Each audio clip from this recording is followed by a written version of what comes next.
Hi guys, Korean movie recapped here. Warning, spoilers ahead. Today, I'm going to recap a Korean thriller romance movie released in 2014, called Scarlet Innocence. A university professor abandons a small-town girl after a lusty affair. How far is she willing to go for revenge? Let's find out together. The story starts in the spring when Professor Haku arrives in a small town.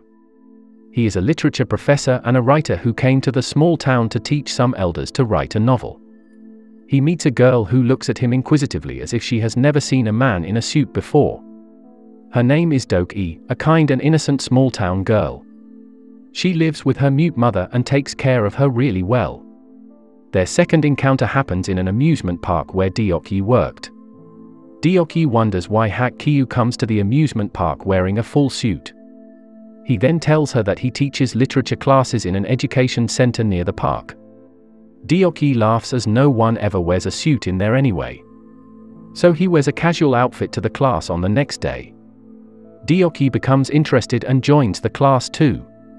After class, the elders ask him to drink with them and Deokee. The elders are getting along with Deokee quite well. Recently, Deokee's mother tried to get her a man so she could be married soon. They ask her about her blind date, but she refuses to answer.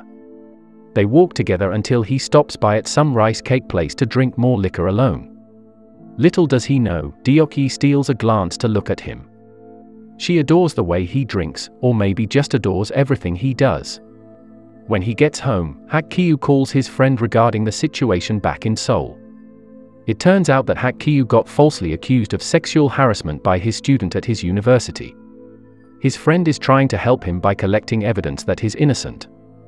Things are not going well there, so his friend advises him to find a hobby in the town to spend some time instead of feeling depressed. That night, Deokee dreams about her and Haku spending their lovely time together in the park. It's obvious that Deokee has a liking for him. In the afternoon, they actually meet in the park. They become closer as they drink together. Haku tells her the reason why he comes to the small town. She suggests he stay low until things calm down. But things are already too complicated back there for it to solve by itself. Either way, he appreciates her for listening to his story and believing in him. His phone rings, it's his daughter calling. At that moment, she learns that Haku is a man with a wife and a child. He was about to leave for Seoul, but he cancelled it because he still wanted to be with Deokee. He takes her to his house, and she innocently kisses him on his lips, making a laugh slip through his mouth due to her cutesy. They both sneak into the park at night, riding a Ferris wheel as both of them try to enjoy their time together. They end up having a spicy time there, if you know what I mean, without realizing that the park guard sees what they are doing. The gossip goes everywhere, as the other elderly talk about them. It reminds them of their wild young days. But Deokee's mother also hears about the gossip and becomes worried. Deokee and Haku become a couple. They go on a cute date and have some fun.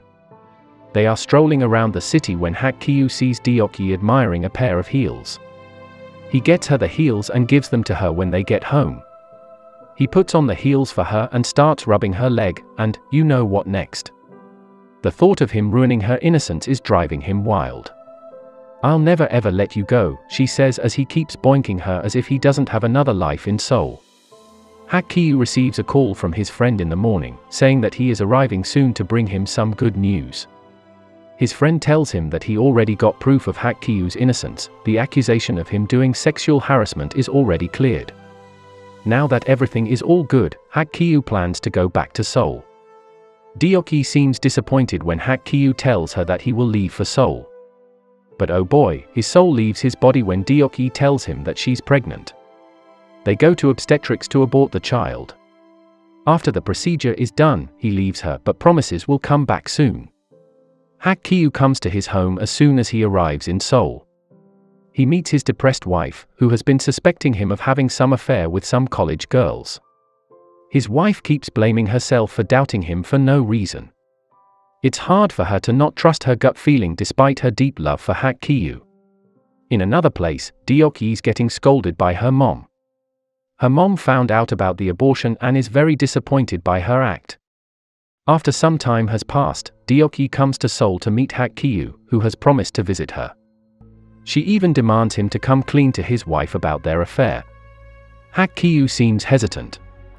It will ruin his outstanding career and perfect life in Seoul.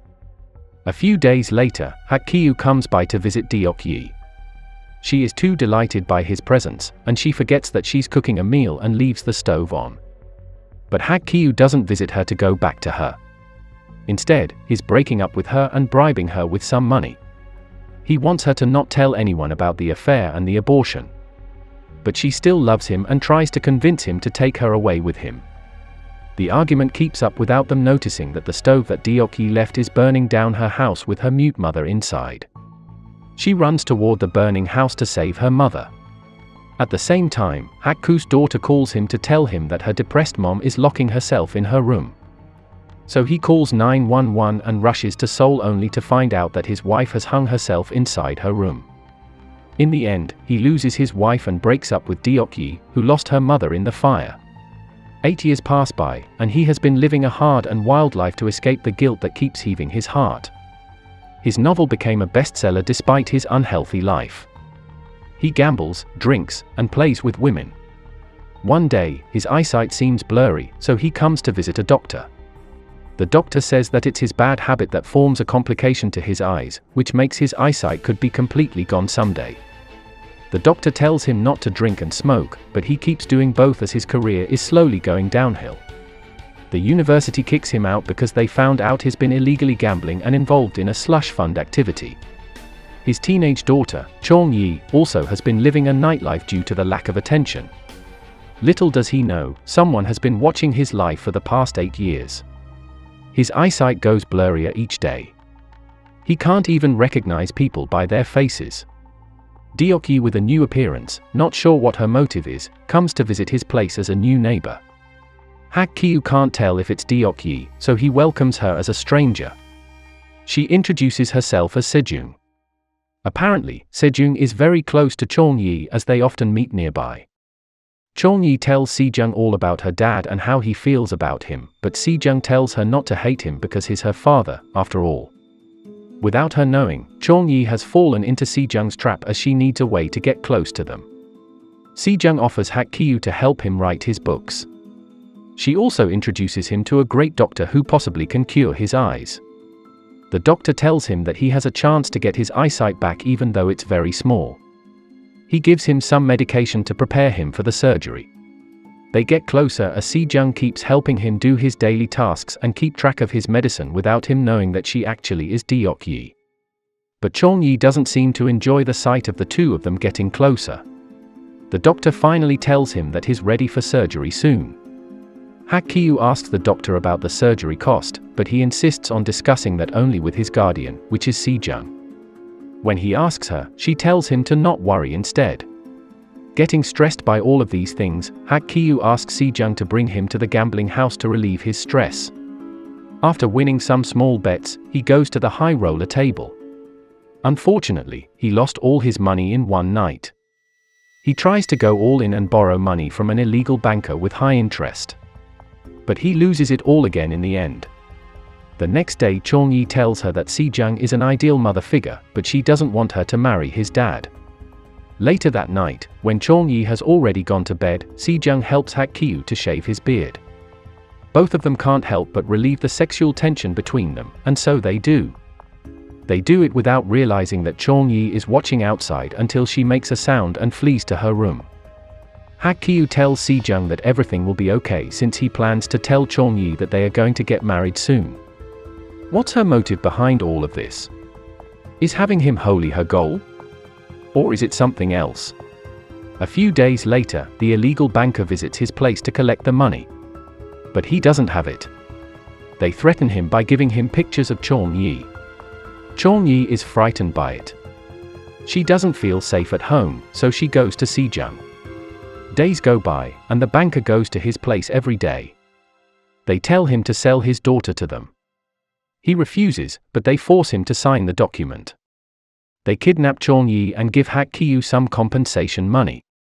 It turns out that the illegal banker works with Sedücing, or better known as Deokee, to plan all this. Deokee tells them where Cheon-yi hides to kidnap her. Not only that, but Deokee also asks the eye doctor to help her to make Hak-kyu go blind faster so he can feel the utmost pain possible. She's an innocent girl turned into evil because of one's obsession and revenge. 6 months later, Cheon-yi is still missing as she might have been sold off to some twisted old man. Deokee starts treating him badly. She puts trash into his food. One day, she tells him that she's actually the innocent girl from his past, Deokee. It's actually the revenge that's keeping her alive. Wanting Hak-kyu to feel as wrecked as she did.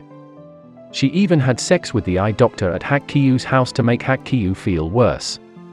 But on the other hand, Deokee also feels bad for him. She's just as broken seeing him like this. That's why she stays like he wants her to. They say that life is a box of surprises. Cheon-yi appears when Deokee is walking around with Hak-kyu.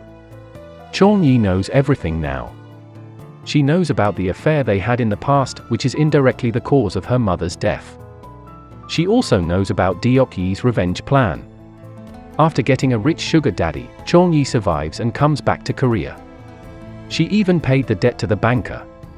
And now she wants to pay Deokee back, who has sold her, seduced her father, and indirectly brought misfortune to her family. With the help of his wealthy sugar daddy, she kidnaps the eye doctor and makes him pay. She also forces Deokee to feel his dad's blindness by transplanting her cornea to Hak-kyu. The movie ends with Deokee and Hak-kyu sitting by the river. I guess in the end, they still love each other deep in their heart. Don't be blinded by love, don't be obsessed with revenge. Hak-kyu could probably live happily ever after with his family as a successful writer if only he hadn't played fire with Deokee. But what would you do when you meet the right person at the wrong moment? Let us know what you think in the comment section. Don't forget to subscribe and like the video. Thank you for watching, and as always, see you next time.